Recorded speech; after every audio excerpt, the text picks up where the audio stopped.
Middle east में हलचल बढ़ी हुई है और बहुत कुछ वहां डेवलपमेंट वहां से सामने आ रहे हैं। मिडिल ईस्ट में तनाव के बीच एक बड़ी खबर है, इजरायल ने यूएई को आयरन डोम सिस्टम दिया है। इजरायल ने यूएई को आयरन डोम सिस्टम दिया है। एक्सियोस के हवाले से बड़ी खबर आ रही है। अब इसका कनेक्शन आप जोड़ें, अगर डॉट्स कनेक्ट करें तो यूएई इजरायल के बाद सबसे ज्यादा ईरान के हमले झेलने वाला देश था अरब में, और अब वहां पर इजरायल का आयरन डोम पहुंचना मतलब इजरायल के द्वारा अमेरिका के एक बड़े अलाइ कंट्री को बहुत अच्छा, बहुत सही सिक्योरिटी सिस्टम देना। जनरल सिवाज, गलत तो नहीं कह रहा हूं मैं? हाँ बिल्कुल, देखो दो बातें हैं गौरव इसमें।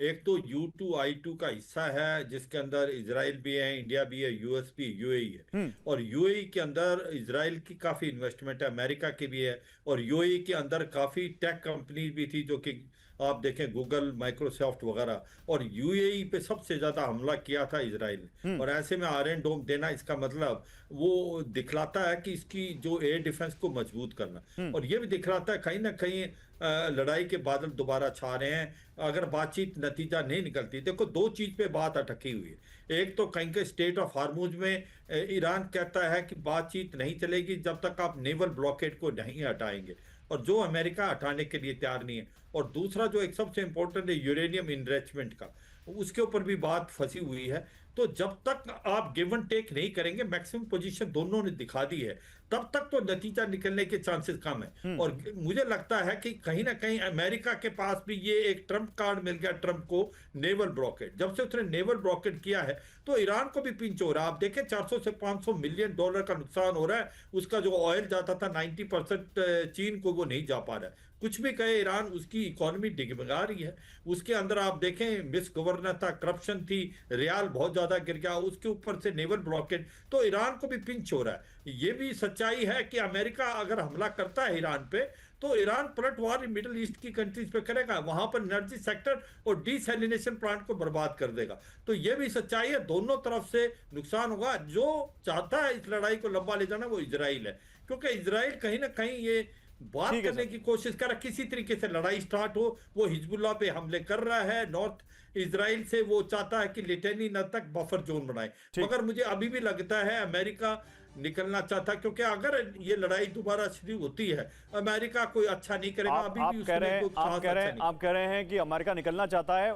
अमेरिका वहां पर ऑलरेडी नाकाबंदी करके बैठा हुआ। मैं इस बारे में आऊं, लेकिन डॉक्टर शुभदा चौधरी, जो आप कह रही थी, अब तो ट्रंप ने भी बोल दिया, मागा सपोर्टर्स नहीं, अब ट्रंप ने कह दिया कि व्हाइट हाउस में एक बॉल रूम होना चाहिए। आई डोंट नो इसका क्या कनेक्शन है, लेकिन आपकी बात सही हो गई, ट्रंप ने अपने पोस्ट में कहा है। इसी बीच देखिए एक बड़ी खबर आ रही है, अमेरिकी नाकाबंदी में एक और जहाज रोका गया है। अरब सागर में कमर्शियल जहाज को अमेरिकी नौसेना ने रोका है। MV7 को वापस ईरानी इलाके में भेजा गया है। USS पिंकनी ने ईरान से जुड़े शिप को वापस भेजा है। अब तक ईरान से जुड़े 19 जहाजों को रोकने का दावा किया है। एयर कमोडोर काले, ये नाकाबंदी अमेरिका करके बैठा है, क्या इससे ईरान को कंट्रोल करने में आसानी होगी? अगर लंबी नाकाबंदी होती है तो क्या ईरान के तेवर ढीले होंगे, आपको लगता है? और क्या ये अमेरिका को एक एडवांटेज देगा?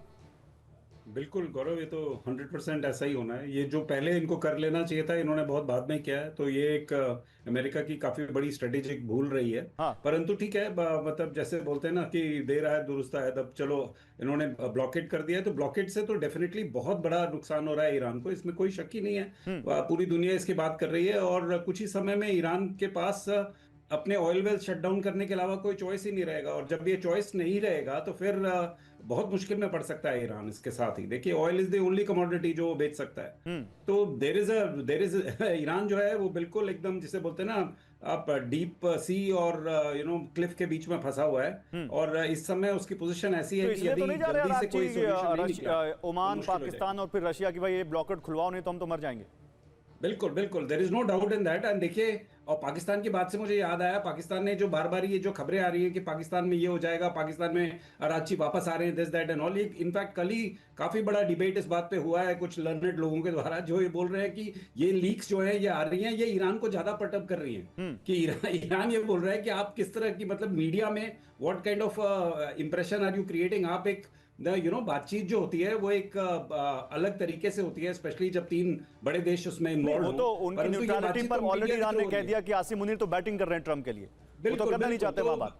बिल्कुल, तो ये जो ये जिस तरीके के मीडिया में बातें आ रही हैं वो एक लीक दिखाता है, ये प्लेस्ड लीक्स हैं। ये जानबूझ के पाकिस्तान लीक्स छोड़ रहा है, और ये क्यों छोड़ रहा है ये ऑब्वियस है, बिकॉज पाकिस्तान अभी सेंट्रल पोजीशन। ठीक है, चलिए समय कम है। डॉक्टर चौधरी, एक छोटा सा रिएक्शन मुझे दीजिए। असैसिनेशन अटेम्प्ट, ईरान के साथ सीज फायर का अभी तक कोई बातचीत सामने नहीं आई कि तब क्या होगा क्या नहीं होगा। आगे अगले 2-3 दिन में क्या होता हुआ दिखता है आपको? क्या फिर से अटैक हो सकते हैं शुरू?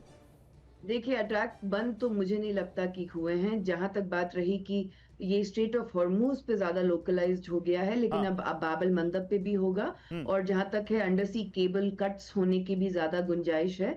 आगे ना ईरान इसमें से पीछे हटेगा, ना इजराइल हटेगा, ना अमेरिका हटेगा। अब ये ईगो क्लैशेस हो गए। अब उस पे आम जो नागरिक है, आम अमेरिकन नागरिक है या इजरायली नागरिक है या ईरानियन नागरिक है, उसके हित में कोई भी बात नहीं कर रहा है। जहां तक बात रही, मेरा शक है कि इजराइल में इलेक्शंस क्या कैंसिल हो जाएंगे, और उससे भी बड़ा शक है कि क्या अमेरिका में, आज तक कभी हुआ नहीं है लेकिन ट्रंप है तो कुछ भी मुमकिन है, तो क्या अमेरिका में Trump mid term elections cancel कर देंगे? इमरजेंसी आपने बड़ी बात बोल दी। आपने इजराइल को लेकर बड़ा सवाल उठाया है, अमेरिका को लेकर बड़ा सवाल उठाया है। आपको रोकना होगा, समय खत्म हो चुका है। आप सभी मेहमानों का बहुत शुक्रिया। देखिए, बड़ी बड़ी बातें आपने इस डिबेट में बोली हैं, और मुझे लगता है कि अगर हमारा कोई व्यूअर इसको सुन रहा होगा तो उसको समझ में आया होगा कि ये केवल एक असैसिनेशन अटेम्प्ट नहीं है। इसके क्या मायने कहां तक हो सकते हैं आप समझिए। बहुत कुछ है जो इसमें हो सकता है, जो आगे आ सकता है।